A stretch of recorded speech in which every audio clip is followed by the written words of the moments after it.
Pois tá, galera. Bom dia. Vamos começar nossa aula. Então, como eu vinha falando, a questão do foco ela é fundamental e a gente tem que realmente focar, abrir mão de algumas coisas. Eu parei aqui na frente do computador, peguei um PDF mesmo bem bacana. Tem um PDF melhor do que aquele que eu enviei para vocês, tem um mais legível. Acho que seria interessante eu enviá-los para vocês.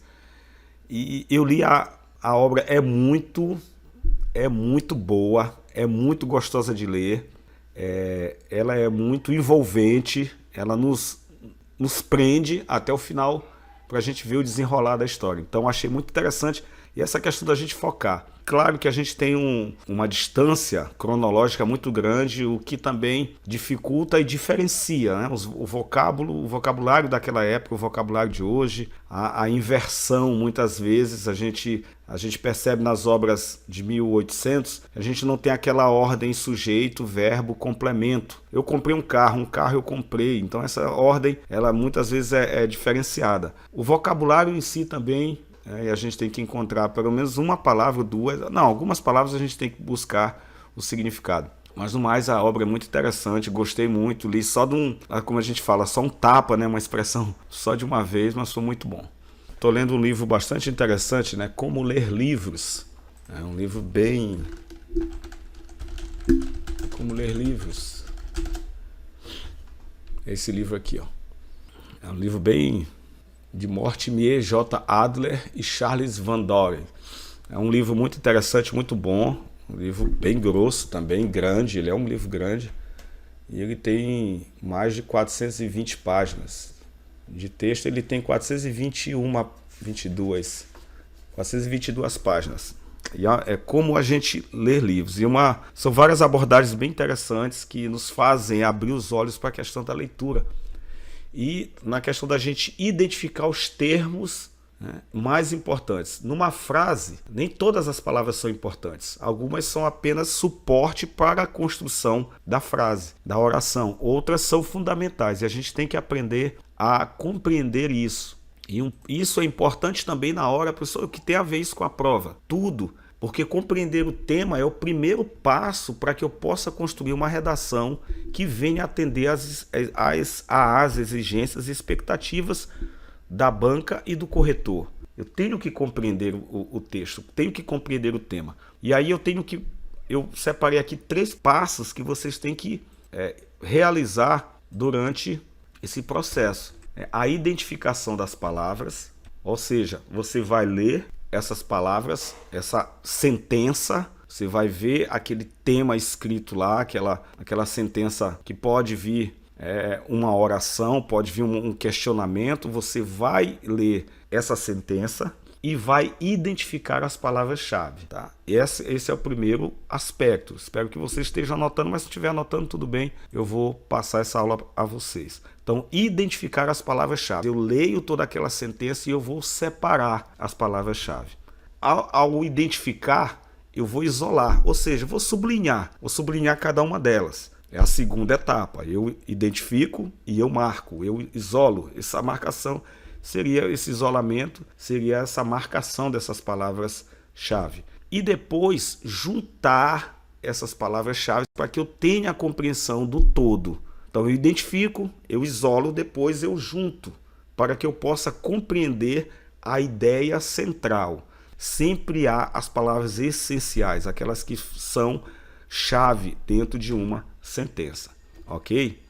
Então dentro disso, deu para... Professor, Oi. aí no caso aqui do tema, racismo contra a mulher na sociedade. Então, no caso, as palavras-chave seriam racismo, mulher e sociedade. Isso mesmo, perfeitamente, Andressa. Isso já ajuda você, vai abrir um leque, tá? Um leque imenso, e ao mesmo tempo que abre o leque para que você saiba onde está andando, né? Você vai saber que norte você vai tomar, e ele também ao mesmo tempo vai te restringir para que você não cometa o tangenciamento do tema. Ou seja, você estudar a matemática, você sabe que é uma tangente, né? Então, eu não vou tangenciar, eu vou tocar na ferida. Ou seja, eu vou tratar do problema, eu vou tratar do tema abordado, não superficialmente. Eu não vou ficar dando voltas, andando de lado, andando um pouco distante, não. Eu vou estar andando dentro daquilo que foi proposto. Esse é o grande passo. Muita gente, muitos alunos que até têm boas argumentações, têm uma boa escrita, tem um bom domínio da norma culta, mas ele se perde nessa questão. Será que eu tangenciei? Porque ele não identificou as palavras-chave, não isolou as palavras-chave, não encadeou as palavras para formar aquela sentença e tirar dali a ideia central, ok?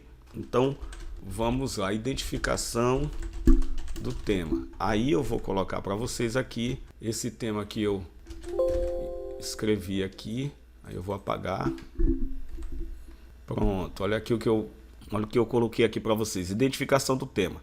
O analfabetismo e a falta de escolaridade como instrumentos de manobra. Professor, como é que o senhor chegou a esse tema? Bem, galerinha boa, eu cheguei a esse tema lendo a obra, quando chega nessa parte bem aqui, ó.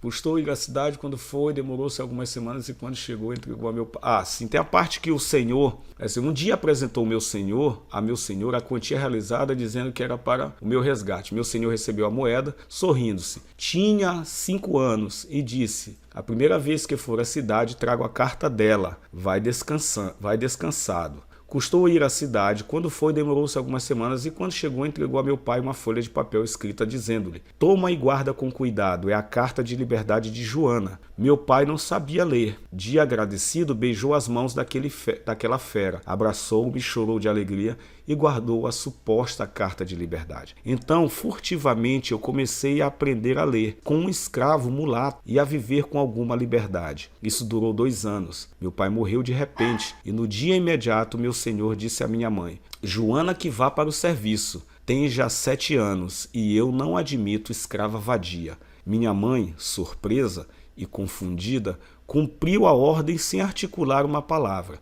Nunca a meu pai passou pela ideia que aquela suposta carta de liberdade era uma fraude.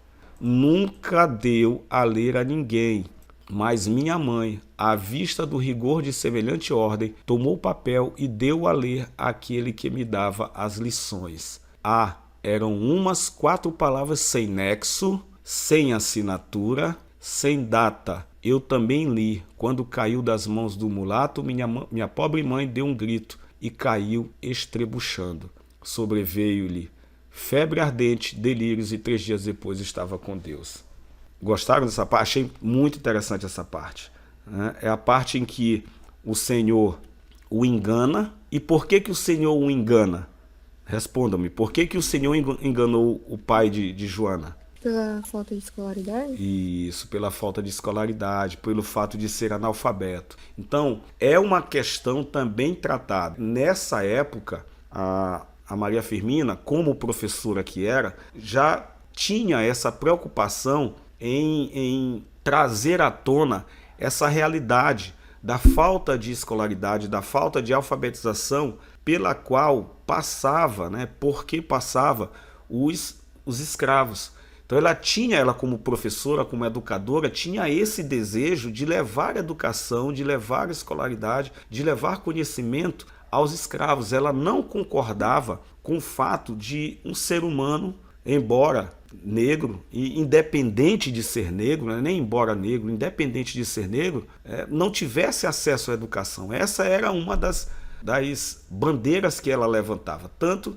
que ela fundou, vocês já leram um pouco da biografia de Maria Firmina, ela fundou uma escola que tinha como princípio juntar meninos e meninas, o que era uma afronta aos valores morais e éticos da sociedade vigente. Então ela tinha esse desejo, e tanto que fundou uma escola, mas creio ser a primeira escola fundada por uma mulher na história do Brasil, e que juntava meninos e meninas para estudarem juntos. Isso foi uma afronta à sociedade. A sociedade da época não compreendia, não aceitava. Então ela lutou contra o analfabetismo, contra a falta de escolaridade, contra a falta de conhecimento. Ela queria que a educação fosse levada à sociedade. Entenderam como a gente... Oi, pode falar. Eu li um pouquinho sobre ela, Inclusive, ela lutou muito pela questão da mulher negra também, que que não tinha voz também na sociedade, né? Isso. E, inclusive, as obras dela só ficou conhecida após a morte dela. Uhum, verdade. Que ficou conhecida. Então, é bom que a gente também entenda quem é a pessoa para que a gente compreenda um pouco da obra. Porque a obra, geralmente, ela retrata muito da vida pessoal, a vida da pessoa. Então, se você lê que Carlos Drummond lia bastante Jean-Paul Sartre, é quase que inconcebível que ele não tenha sido influenciado por ideias, por filosofias de Sartre. Ele traduziu Sartre para a língua portuguesa e essa tradução, esse envolvimento com a leitura, ela reflete naquilo que também o autor vai escrever. Isso é fato. Existe uma escritora chamada Francine Prose e ela diz o seguinte: aprendi a escrever lendo os autores. Então você acaba se envolvendo com aquilo que você lê. Então era essa a preocupação de Maria Firmina. Então nós temos que entender quem era o autor, em que época ele vivia, para que a gente possa também, a partir de então, com esses subsídios, compreender o que o autor escreve na sua obra. Então, o analfabetismo e a falta de escolaridade como instrumentos de manobra. Essa é a identificação do tema. Como a gente vai separar as palavras aqui? Então, vamos lá. O que vocês acham que são as palavras-chave desse texto, desse tema? Analfabetismo. Eu vou clicar aqui de verdinho. Falta de escolaridade. Vamos botar aqui escolaridade. O que mais? Instrumento e manobra. A gente pode até colocar logo o instrumento de manobra, porque é uma palavra completa, instrumento de manobra. Então, analfabetismo, escolaridade, instrumento de manobra. Aí a gente pode também até colocar aqui a falta, como acho que foi Ellen que colocou, falta de escolaridade, cedir aqui. Então, essas palavras são importantes. Aqui uma estratégia muito bacana que ano passado eu trabalhei muito em sala de aula, procurar os sinônimos para analfabetismo, os sinônimos para falta, ausência, escolaridade, tem a ver com conhecimento, com estudo, instrumento é uma maneira, uma forma, manobrar significa manipular. Então é bom a gente entender essas palavras porque elas ajudam a começar a organizar a nossa linha de raciocínio, ok? E aí depois de ter feito isso, eu vou trabalhar a primeira coisa na minha redação, que é o repertório. E aí eu escrevi, a partir daquilo que eu acabei de colocar para vocês, eu fiz essa introdução. Opa, deixa eu colocar aqui o mesmo tamanho da letra. Eu coloquei aqui, galera, não sei se está perfeito, porque não deu tempo, eu estava aqui lendo e trabalhando, mas creio que, olha lá, o repertório. Qual é a nossa linha de estruturação da redação? Repertório, apresentação, contextualização, apresentação do tema e tese. O repertório e a contextualização, eles andam muito, quer dizer, todos eles andam entrelaçados. Mas a gente fragmentou a fim de que o aluno possa identificar essas 4 etapas. E hoje eu queria trabalhar isso com vocês, para que a gente também começasse, para que vocês começassem a pensar algo que eu acho muito importante, trabalhar por etapas. Então, como é que eu posso usar o repertório? Então, ainda não estou pensando ainda na tese, não estou pensando ainda na argumentação, não estou pensando ainda na conclusão, porque a redação é feita de etapas. Não adianta eu pensar o todo, eu tenho que pensar as partes. Inicialmente, eu tenho que pensar as partes. Então, eu coloquei assim, espero que sirva de exemplo para vocês. Na obra Escrava, poderia até, colocar aqui entre aspas, botar entre aspas, na obra Escrava, da escritora maranhense Maria Firmina dos Reis, escrita em 1887, ou eu poderia tirar esse da escritora e escrita, né? Eu poderia, para não ficar redundante, como o escrever, a gente vai lendo e vai percebendo, porque aprendam esse detalhe. Leiam o texto de vocês em voz alta. Essa atitude, essa ferramenta, ela ajuda muito a gente identificar palavras parecidas ou repetidas, e muitas vezes a gente percebe que a gente não foi claro, não estabeleceu uma pontuação ideal e a concordância ou regência também não ficou apresentável, correta. Então façam bastante essa dinâmica. Na obra A Escrava, da Maranhense Maria Firmina dos Reis, a personagem Joana conta que o senhor de engenho onde era escrava enganou o pai dela, mentindo sobre sua carta de alforria. Como aqui eu ficava até, vou até mudar aqui, eu vou tirar esse ele daqui e botar para cá. Como ele não sabia ler, nunca imaginara ser uma fraude tal documento, certo? Então, eu tenho aqui o repertório do livro, isso vai agradar o corretor, vai mostrar a ele que você domina, você leu a obra, você tem conhecimento da obra, você tem domínios para falar acerca da obra, isso vai trazer a ele uma satisfação. Você cumpriu essa primeira etapa de mostrar que você não está alheio às obras que foram pedidas no edital para serem lidas e das quais, a partir delas, surgiriam perguntas ao longo da prova. Então é fundamental a gente ler a obra por causa disso, porque você fica à vontade. E aí o exercício que eu quero que vocês façam em casa é esse de começar a ler parágrafos, partes e identificarem certas questões que são tratadas ao longo do texto. Uma parte aqui, ó, no final do texto, deixa eu mostrar aqui para vocês, uma parte que ele fala, tem uma parte interessante que é a necessidade do quanto os laços familiares, quando quebrados, podem comprometer a saúde mental de uma pessoa. Isso pode ser levantado? Pode. Porque vocês percebem ao longo da leitura, quem já leu, a Ellen leu, acho que ficou nítido isso, quando a mãe foi separada dos 2 filhos gêmeos, a partir de então a sua saúde mental ficou comprometida, a ponto de levá-la à morte, né? Ela morreu de tanta saudade que ela tinha dos seus filhos, certo? Como encaixaria isso em um tema, professor? A questão assim, a importância da família na manutenção da saúde mental do ser humano, entendeu? A importância da família na manutenção da saúde mental. Aí você pode, lá na argumentação, trazer a questão dos dados de suicídio no Brasil, não precisa ir para fora do país, vamos tratar de Brasil. Os dados de suicídio no Brasil, e se você for ler um pouquinho mais, Ellen e as Andressas, vocês vão perceber que muitos casos de suicídio, eles tiveram a sua raiz em problemas familiares, cujas pessoas não tiveram, os familiares não conseguiram perceber algumas características muito típicas de quem já tem um pensamento e um sentimento suicida. Então a família é fundamental para manter o equilíbrio emocional. É nesse aspecto que a gente pode trabalhar.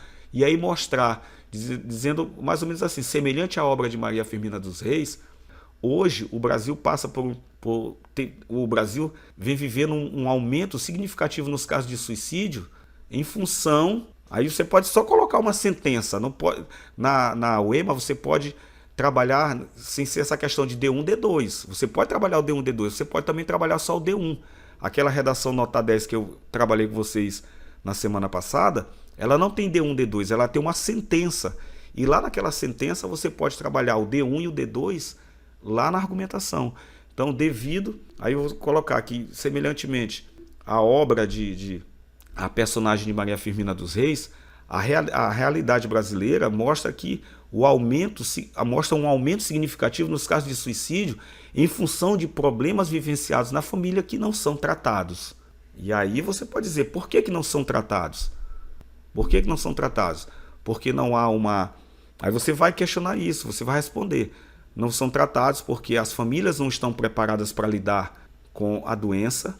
Não são tratados porque não há políticas públicas. Olha aí, ó, eu já te dei 2D1, um D1 e um D2. Então, gente, é a gente começar a pensar logicamente, certo? E aí a gente vai ver se dentro dessa temática a gente pode pegar alguma parte da outra obra. Eu não preciso também citar as duas obras para isso, tá? Não é obrigatório citar as duas obras na redação. Eu posso citar pelo menos uma, mas que traga essa fundamentação, esse repertório para ajudar eu a desenvolver o meu tema. A gente tem 5 meses para trabalhar, 4 meses e meio, né? Já foi metade de um mês. Então nós temos 4 meses e meio para a gente trabalhar essas partes. E aí qual é a ideia? A ideia que eu quero suscitar, né, para vocês. Começar a trabalhar a questão do repertório.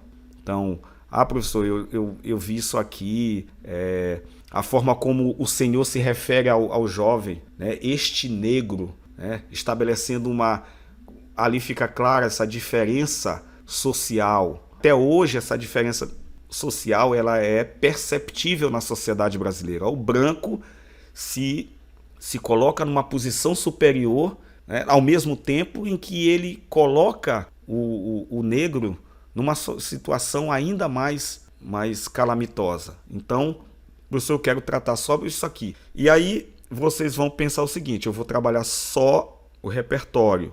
Professor, eu fiz um repertório, quero que o senhor dê uma analisada. Aí vocês digitam para mim e aí já deixa esse repertório pronto. Agora, professor, eu vou trabalhar agora como é que eu contextualizo e depois eu vou trabalhar a minha apresentação de tema e de tese. Se bem que a apresentação do tema é muito mais prático. Então, esse era o meu objetivo em trabalhar com vocês hoje, ter esse tempo que nós já tivemos hoje. Ok, galerinha boa?